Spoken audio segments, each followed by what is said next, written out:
Merry Christmas! You are what I'm looking for.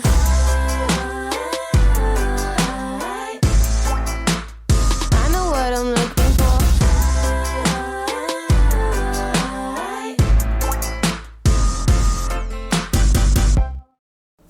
Okay, today's video is day 10 of our 12 days of Christmas. Although it is January, you can use these projects any time of the year or throughout Christmas, whenever you'd like. So today I'm going to be creating a sock box. That's what I'm calling it. And you're going to need 2 pieces of 12 by 12 pattern paper and another piece of pattern paper that's 9 1/8 by 6 1/8. So I'm using a 12 by 12 Recollections paper pad. This is a single-sided paper, and because I have to use so many pieces for this project, I need 3 pieces of 12 by 12 basically. I'm going to use this book because it's cheaper and it's not expensive like my other papers. First step, there are 2 pages to this template, so we're going to start with the box part. So I've got one pattern that's going to be for my lid. I'll set that aside. And for my box, I'm going to use 2 pieces that are identical. They're the same pattern so that everything will be cohesive. So I'm just going to pull off the branding strip here. The top of this branding strip is perforated, so we'll just peel that away. And we're going to score both pieces of 12-inch paper. We're going to score it at 3 inches and then 9 inches. Then we'll rotate 1 turn to the left and score at 1 inch and then at 9 inches. And again, we're going to do that for both pieces. They're going to be scored the same. We're going to crease all of the score marks, and then we're going to cut away the areas marked in red in the guide. So once I get all of these creased, we want to crease all of the sides, top, bottom, left and right on both pieces of paper, and then refer to the template guide. There's 2 pages here, so the top part is page 1, top part is page 2. So for page 1, we're just going to create little slits in the 2 scores in the top. So we're going to cut here and cut here just down to that first score line. Now you can angle cut a little bit on the little small pieces that are 3 inches. So just angle cut those to help them fold together nicely. And then we'll go to the bottom of the page and cut up that score mark. You can also angle cut these parts here too. It's not necessary. Sometimes the angle cut just helps to avoid any issues when you don't cut straight or whatever. It helps to keep everything getting lined up without interfering. So I do cut a little angle away from these pieces.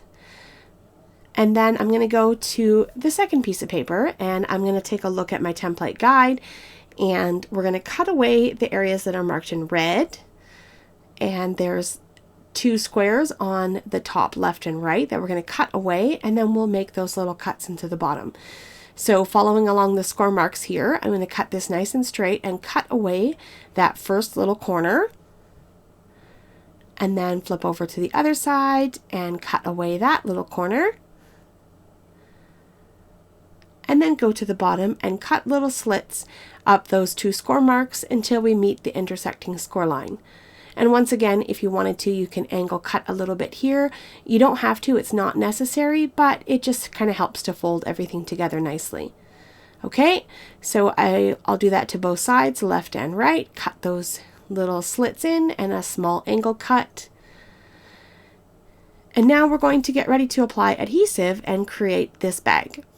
So, taking a look at the template guide, there are areas marked with stars to add adhesive to these pages. So first, for this page here, this would be the second page with the pieces cut away, I'm going to glue down that top little 1-inch strip. So I'm just going to get that out of the way, fold that down, and press in with my bone folder, make sure I get everything nice and adhered. And now we're going to apply adhesive to those bottom flaps here. Okay, so I'm just going to cover that whole bottom strip, all 3 little parts, with adhesive. And then I'm going to set this aside and move to the second piece of paper here. So now I'm going to apply adhesive to that top 1-inch strip, the sides, and the bottom.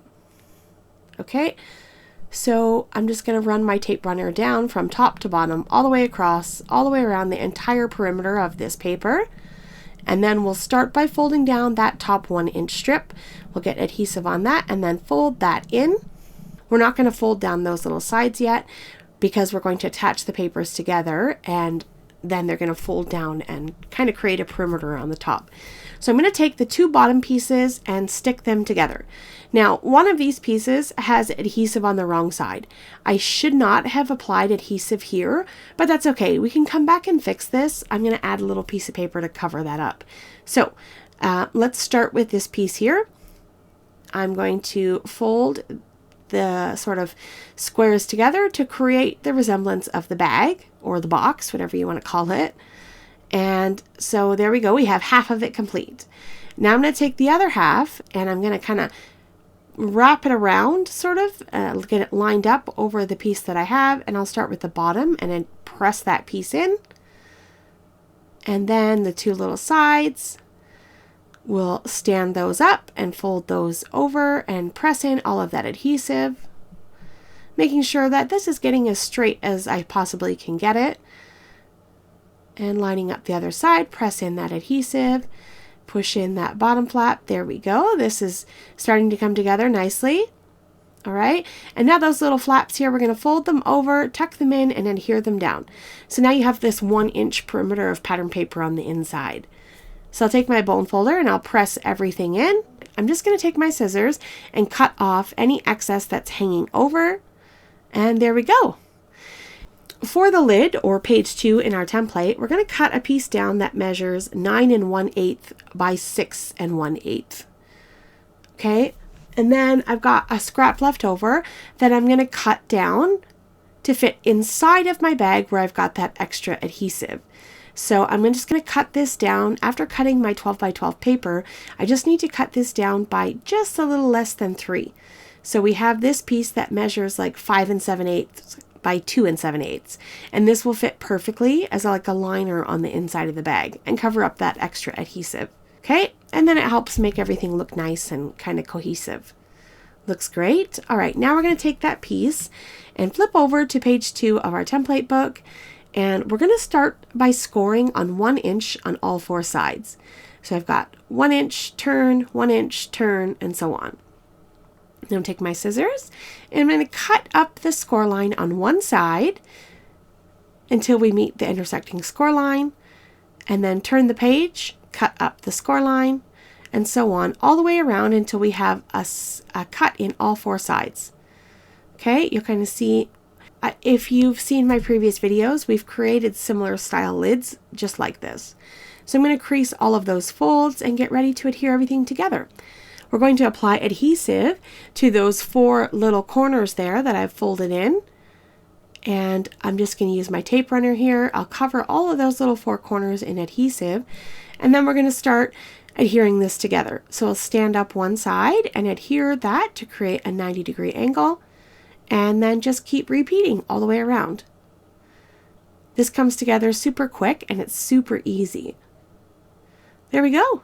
The lid is complete. If you have any excess hanging over, you can always come in with your scissors and trim it away, and then this will fit perfectly over top of our box. Although I've called it a bag throughout most of this video, it is definitely supposed to be a box. Now I've got some Christmas socks here, and these are a perfect little addition to this bag, and I'll fold these in half and slip them into our box, pop on the lid, and there you go. You have a perfect sock box for day 10 of the 12 days of Christmas. Okay, that's going to be it for today's video. I will leave a link in the description box down below where you can purchase the 12 Days of Christmas template book. And this template book coordinates with 12 YouTube videos that share projects for the 12 Days of Christmas. Coming up on screen is a playlist for the 12 Days of Christmas. All of the videos that have been released so far will be in this playlist. Thanks again for joining me. Have yourself a lovely day, and I will see you in the next one. Bye!